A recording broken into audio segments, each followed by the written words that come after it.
ये बात है, अगर मार्च 2020 में हुई है तो फिर ये वही दिन है जब कोविड के हवाले से भी हम दरख्वास्त कर रहे हैं सबसे कि कोविड पाकिस्तान में आ रहा है और उसके ऊपर एहतियात की जाए। और मुज़ाकरात गालिबन दोहा में उस वक्त चल रहे थे, कोई साइन होने वाली थी, हुकूमत बनने वाली थी और हम ये बात कर रहे थे उस वक्त। अच्छा अच्छा, उन दिनों में मुझे बहुत से लोग ये कहते रहे कि आप ये बात क्यों करते हैं कि जो कुछ खित्ते में होगा, पाकिस्तान में जो कुछ होने जा रहा है वो खित्ते के हालात तय करेंगे। जी, तो आज क्या पाकिस्तान की सियासत डिस्कस हो रही है। अच्छा, और जो कुछ होने जा रहा है वो खित्ते के हालात तय करेंगे पाकिस्तान में। अच्छा, मैं ज़रा बाकी मामलात को डिस्कस करने से पहले मैं सिर्फ एक तो ये कि ज़ैनब बच्ची की आज 10वीं सालगिरह है। वो आज अगर हयात होती तो वो 10 बरस की होती। तो अल्लाह ताला उसके दर्जात बुलंद फरमाए, जहाँ भी है खुश रहे, जन्नत में होगी यकीनन। और दूसरी बात यह है कि तहकीकाती अदारे मुख्तलिफ जो हैं वो नूर मुकद्दम जो उनके कत्ल की तहकीकात कर रहे हैं और मुख्तलिफ जो शख्सियात उस केस को देख रही हैं, मैं तो बहुत ज़्यादा नहीं उसको फॉलो कर रहा।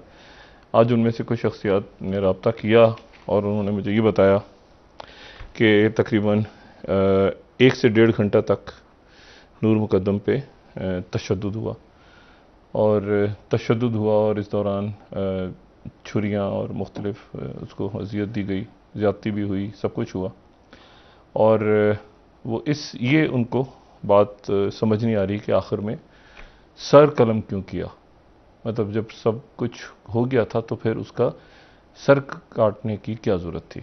तो आखिर में वो तहकीकाती अदारे जो हैं वो इसमें बड़े कुछ झिझकते राय ले रहे थे कि डॉक्टर साहब इसमें आप इस पे क्या राय रखते हैं। तो मैंने उनसे ये कहा कि मैं इस पे कोई राय नहीं रखता। अच्छा जी, तो एक तो ये बात हो गई। दूसरी बात, इसके लिए आप बस मैं जो बात अब वो देखें कि कत्ल करना था तो सर क्यों काटा, सर क्या क्यों कलम किया गया। अच्छा, और इस मुल्क पे रहम करे जो लाहौर में वाक़या हुआ है। मैं आपको सिर्फ ये बताऊं कि जो अभी आपने बात की कि मुत्तहिदा अरब अमारात में अशरफ गनी साहब पहुंचे, यहाँ से लेते हैं बात को। अशरफ गनी साहब पहुंचे हैं मुत्तहिदा अरब अमारात में, और अफगानिस्तान की बाकी जितनी काबीना है जो कि अमन मुज़ाकरात में हिस्सा लेने के लिए दोहा में थी, उसने दोहा में पनाह ले लिया। और इसको नहीं कहेंगे, हम मेहमान ही कहेंगे, लेकिन जितने अरकान अफगान वक्त के पाकिस्तान आए हुए थे, एक तरह से उन्होंने पाकिस्तान में पनाह ले लिया। ठीक है, मतलब कहेगा कोई भी नहीं, लेकिन वहाँ पे हुकूमत गिर गई है तो इधर ही हमारे मेहमान हैं और दीदौल परचेरा इंतहाई काबिल एहतराम है।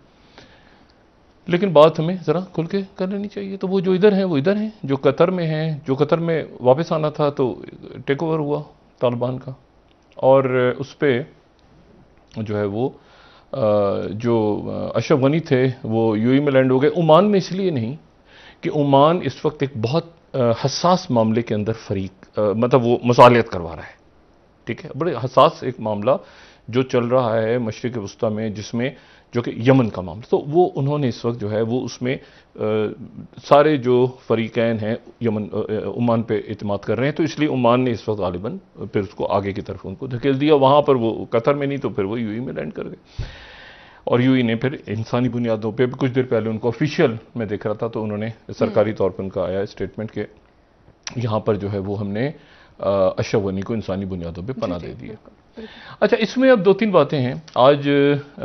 एक तो ये कि अनस हक्कानी की साहब की मुलाकात हुई है आज हामिद करजई से, और हामिद करजई से भी, और गालिबन उसमें अब्दुल्ला भी थे। ठीक है, और अनस हक्कानी जो है ये अगर आप वैसे तो जो है पगड़ी में बैठे हैं उस तस्वीर में, लेकिन अनस हक्कानी जो हैं ये जलालुद्दीन हक्कानी के साहबजादे हैं। जलालुद्दीन हक्कानी के 2 साहबजादे इस वक्त हयात हैं, बाकी जो हैं 4, उनके मेरे ख्याल से 6 या 7 बेटे थे, बाकी सारे जो हैं वो मुख्तलिफ औकात में उनको कत्ल कर दिया गया। तो एक सिराजुद्दीन हक्कानी हयात हैं जो कि नायब अमीर हैं तहरीक तालिबान के। ठीक है, यानी उनका जो स्टेटस है वो हैबतुल्लाह अखुंज़ादा के बाद वो हैं नायब नंबर 2। ठीक। और उनके जो हैं सिराजुद्दीन हक्कानी के फिर छोटे भाई ये हैं जो आज आपको नजर आए, अनस हक्कानी। और अनस हक्कानी जो हैं वो अनस हक्कानी को ये बहरीन से जाते हुए गिरफ्तार कर लिया गया था। आज से कोई मेरा ख्याल है कोई 2 साल पहले, 2 साल 3 साल पहले इनको गिरफ्तार कर लिया गया था, और 2014-15 में 14 में शायद। और ये जो है ये बहुत ज्यादा जंगजू नहीं है, ये शायर हैं बड़े जबरदस्त। अच्छा। ओहो, बड़े कमाल शायर हैं, ये बड़ी अदबी शख्सियत हैं। ये बहुत इनकी जो शायरी है पश्तो में, बल्कि एक दफ़ा तो इनसे ये भी इन्होंने कहा कि मैं ज़रा ये थोड़े से मामला ज़रा ठीक हो जाएं तो मैं अपनी किताब जो मैंने शायरी है मेरी वो मैं उसको पब्लिश कराऊंगा।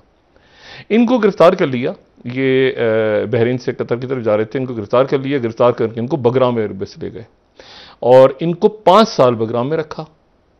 और फिर उसके बाद 2019 में एक ऑस्ट्रेलियन और 2 अमेरिकन जो रहे हुए थे प्रोफेसर्स, जो प्रिजनर्स को छोड़ा था तालिबान ने, जो सबसे पहले जिन लोगों का नाम दिया था उसमें से एक अनस हक्कानी थे। तो अनस हक्कानी को इस दौरान 2 मरतबा सजाए मौत सुना दी गई थी और वहां पर यह मुतालबा हो रहा था अमरुल्लाह सालिन कंपनी की तरफ से कि इनको सरेआम फांसी दी जाए।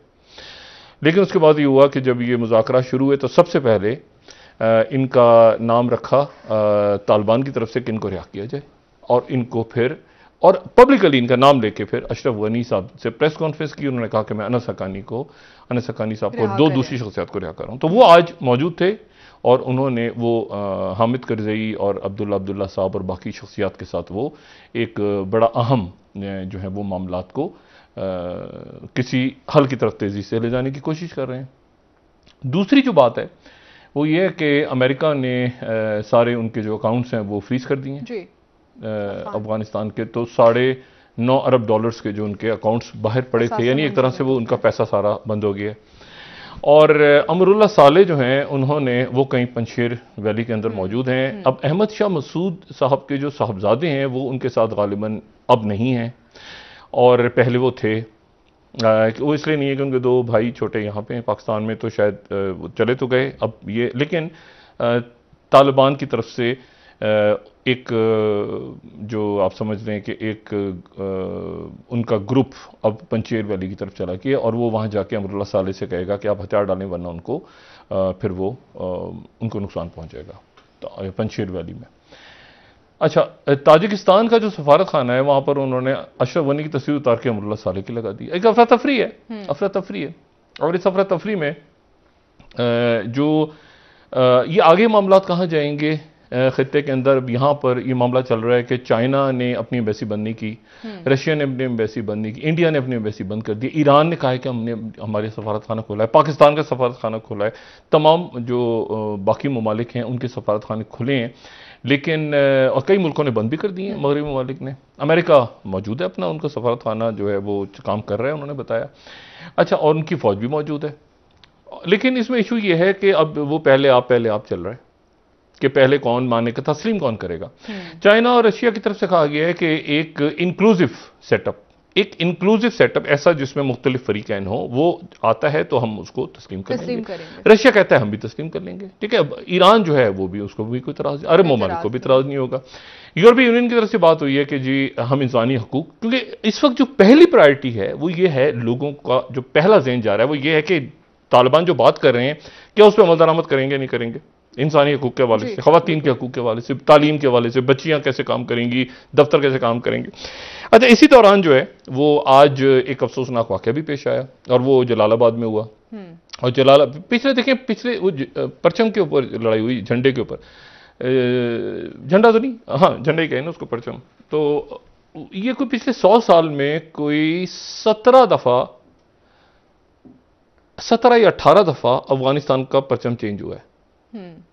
ये इनका परचम मुस्तकिल चेंज होता रहा। ये जाहिर शाह के वक्त में, उससे पहले नादिर शाह के, मतलब ये इनका परचमों की लाइन लगी हुई है। अगर आप विकिपीडिया पर जाके इनके झंडे देखें तो आप परेशान हो जाएंगे कि ये 2002 से उससे पहले जो है ये था, फिर दूसरा था, फिर तालिबान ने अब आके जो है वो उस पर कलमे, सफ़ेद पे कलमा, इससे पहले जो तालिबान आए थे तो पहले सिर्फ सफ़ेद झंडा था, फिर उन्होंने उस पर कलमा लिख दिया था, फिर ये 3 निशानों वाला था, फिर ये दरमियान में जो एक बुरहानुद्दीन रब्बानी की हुकूमत थी उसमें भी 2-3 झंडे चेंज हो गए थे। तो मतलब वो बहुत सारे जो है वो परचम हैं। अब ये जो आखिरी बना था 2001 के बाद, उसमें भी 3-4 दफ़ा तब्दीलियाँ आई।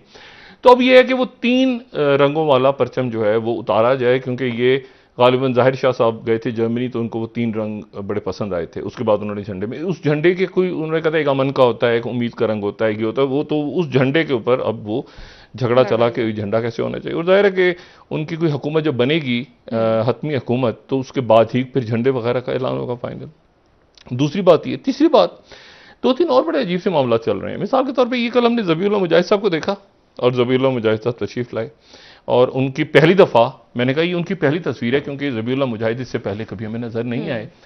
अब मसला यह है कि इसके ऊपर मेरी बात हुई वहाँ पे जो मगरबी मीडिया के लोग थे, उनमें से कुछ लोग मुझे कहते हैं कि ये आपने देखा? मैंने कहा जी देखा। कहते हैं आपकी कभी इनसे बात हुई? मैंने कहा जी बिल्कुल हुई है।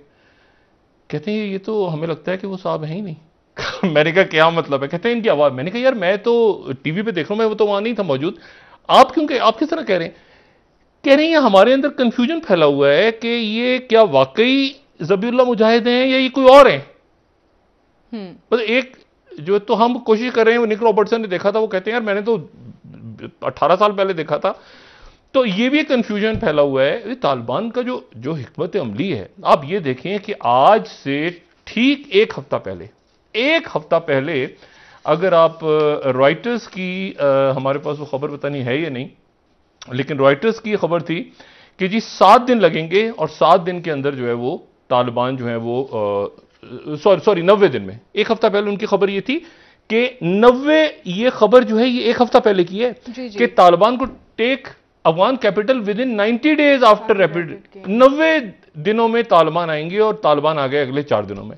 सवाल यह है कि ये इस इंटेलिजेंस रिपोर्ट, ये यूएस इंटेलिजेंस रिपोर्ट जो दुनिया कह रही है ना कि अमेरिका ने, हमारे जैसे यहां पर लोग बैठ के कह रहे हैं कि जी साइगोन मूवमेंट ने आना है 1.5 साल पहले, अब ये तुक्का था क्या था खुदा जाने, तो कुछ तो था ना।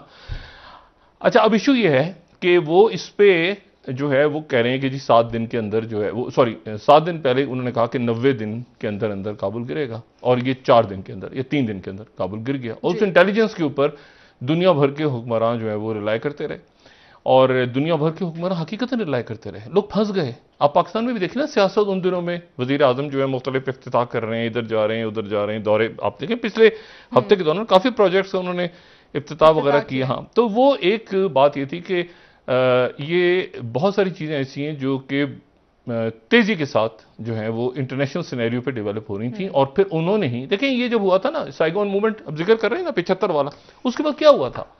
खत्म नहीं हुआ था किस्सा। अमेरिका वहां से निकल गए, उसके बाद वो क्यूबा के अंदर सोवियत यूनियन घुस गया, उसके बाद सोवियत यूनियन उसी उसमें कि जी अमेरिका तो भागा है, ये शायरान की हुकूमत गिर गई। ये अगले जो 2-3 साल हैं 1975 से लेके साइगोन मूवमेंट से लेके 79 तक सोवियत यूनियन के में आने तक लैटिन अमेरिका में हंगामे शुरू हो गए, शायरान की हुकूमत गिर गई, ठीक है ना। पाकिस्तान के अंदर जो है वो हुकूमत गिर गई 75 के बाद के 75 और सोवियत यूनियन के, यानी साइगोन मूवमेंट और सोवियत यूनियन के आने के दरमियान के टाइम में बहुत कुछ होता है दुनिया में। अब मसला यह है कि वो इसके बाद अब क्या होगा, इसके बाद आने वाला क्या। देखिए इस वक्त जब हम बात कर रहे हैं तो मैं आपको सिर्फ ये बताऊं कि एक उनके बड़े जबरदस्त उनके सेनेटर हैं अमेरिका के, और वो जो सेनेटर हैं वो उनके यूएस इंटेलिजेंस कमेटी के मेंबर हैं। अब अगर कोई आम से सेनेटर होते तो हम उनका जिक्र भी नहीं करते, वो बड़े अहम से, और वो हैं सेनेटर जॉन कॉरेन। अब सेनेटर जॉन कॉरेन ने एक ट्वीट कर दिया, और ट्वीट उन्होंने ये किया कि ताइवान में 30,000 अमेरिकी फौज मौजूद है, यानी 28,000 मौजूद है जनूबी कोरिया में और 30,000 है ताइवान में। उसके नतीजे में क्या हुआ? उसके नतीजे में फौरी तौर के ऊपर अच्छा ये हुआ कि ग्लोबल टाइम्स ने लिखा, if there are US troops present on Taiwan island China will crush them by force.